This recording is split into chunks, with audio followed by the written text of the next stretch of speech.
સાથે મોહિત કહી શકાય કે 18મી એપ્રિલ ખાસ કરીને ગુજરાતના રાજકારણમાં સૌરાષ્ટ્ર માટે મહત્વનો દિવસ રહેશે, કારણ કે ભાજપ અને કોંગ્રેસના દિગ્ગજ નેતા એક સાથે એક જ દિવસે મેદાનમાં.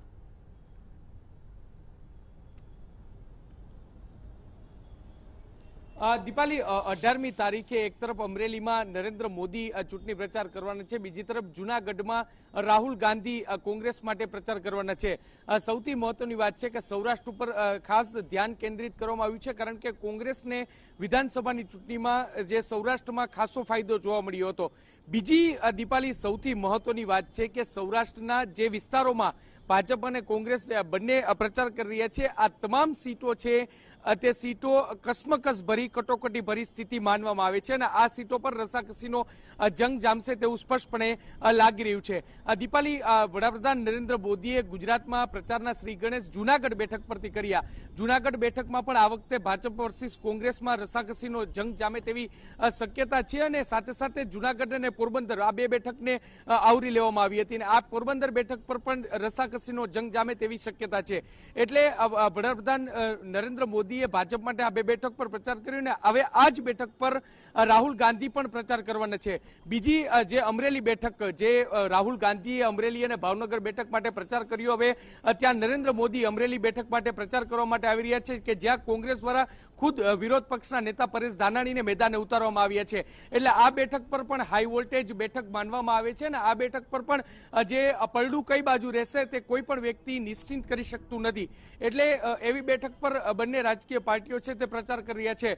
વધારામાં જે સુરેન્દ્રનગર બેઠક કે જ્યાં અત્યાર સુધી કોંગ્રેસનું પડડું ભારે માનવામાં આવી રહ્યું હતું, પરંતુ લાલજી મેર અપક્ષ ઉમેદવારી નોંધાવતા આ બેઠક પર પણ રસાકસીનો જંગ જામ્યો છે. એટલે ત્યાં પણ ભાજપ દ્વારા મતદારોને રીઝવવા માટે ખુદ વડાપ્રધાન નરેન્દ્ર મોદીને મેદાને ઉતારવામાં આવી રહ્યા છે. એટલે કહી શકાય કે આગામી આ છેલ્લું સપ્તાહ ચૂંટણી પ્રચારનું છે અને ચૂંટણી પ્રચારના છેલ્લા સપ્તાહમાં જે રાષ્ટ્રીય કક્ષાએથી દિગ્ગજ નેતાઓ છે તે મેદાને ઉતારવામાં આવી રહ્યા છે અને ખાસ કરીને એવી સીટોને ફોકસ કરવામાં આવી રહ્યા છે કે જ્યાં ભાજપ અને કોંગ્રેસ વચ્ચે રસાકસીનો જંગ છે અને ખાસ કરીને જૂનાગઢ, પોરબંદર, સુરેન્દ્રનગર અને અમરેલી આ ચાર બેઠક પર બંને રાજકીય બેઠકોએ પોતાની પસંદગી ઉતારી હોય તેવું સ્પષ્ટપણે લાગી રહ્યું છે. જે ચોક્કસ મોહિત, રસાકસી તો છે જ, પરંતુ એવું કહી શકાય કે વિધાનસભાની ચૂંટણીના પરિણામોએ આ બંને પક્ષોને સૌરાષ્ટ્ર પર ફોકસ કરવા માટે મજબૂર કરી દીધા છે. કોંગ્રેસ માટે તો જેટલી જીત એટલો બકરો છે, પરંતુ ભાજપ પણ આ બેઠકો ગુમાવવા નથી માંગતી.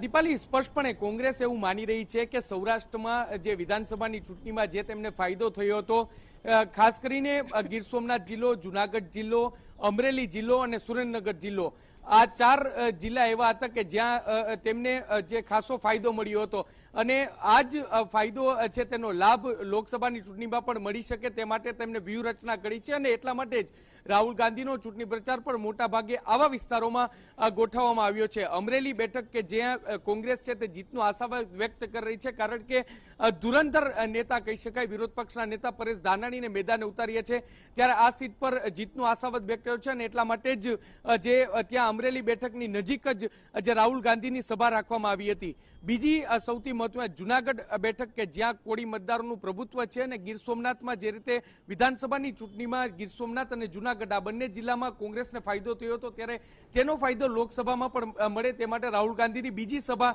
ત્યાં ગોઠવવામાં આવી છે. સામે પક્ષે જે ભાજપ દ્વારા આ પ્રકારનું જે ડેમેજ વિધાનસભામાં થયું છે તેને કંટ્રોલ કરી શકાય તે માટે જે નરેન્દ્ર મોદીને મેદાને ઉતારવામાં આવ્યા હતા અને જે સીટ પર કે જે રસાકસીનો જંગ છે ને જે વિધાનસભામાં ડેમેજ થયું હતું તેનું કંટ્રોલ કરી શકાય તે માટેની વ્યૂહરચના ગોઠવવામાં આવી હોય તેવું સ્પષ્ટપણે લાગી રહ્યું છે. દીપાલી, ધ્યાન ખેંચે તેવી સૌરાષ્ટ્રમાં વાત એ પણ છે કે રાજકોટ અને જામનગર કે જે ભાજપની સેફ સીટ માનવામાં આવે છે, ત્યાં જોઈએ તે પ્રમાણમાં પ્રચાર જોવા મળી રહ્યો નથી. કોઈ પણ રાષ્ટ્રીય નેતા હજી સુધી પ્રચાર કરવા માટે પણ આ બંને બેઠક પર આવ્યા નથી. એટલે કહી શકાય કે બંને રાજકીય પાર્ટીનું ફોકસ એવી જ બેઠકો છે કે જ્યાં રસાકસી ભર્યો જંગ છે. દીપાલી, જી ચોક્કસ મોહિત, આભાર માહિતી આપવા બદલ. તો આપણે જણાવી દઈએ, પહેલા જૂનાગઢ, સોનગઢ અને હવે અમરેલી ઉપર વડાપ્રધાન નરેન્દ્ર મોદીનું ફોકસ જોવા મળી રહ્યું છે. રસાકસી ભરી બેઠકો ઉપર ડેમેજ કંટ્રોલ વડાપ્રધાનના મારફતે કરવામાં આવતું હોય તેવું ભાજપની રણનીતિ અહીં સ્પષ્ટ દેખાઈ રહી છે. ત્યાં બીજી તરફ વિધાનસભાની ચૂંટણી વખત જ્યાં કોંગ્રેસને ફાયદો થયો હતો તે બેઠકોને મેળવવા માટે કોંગ્રેસ પણ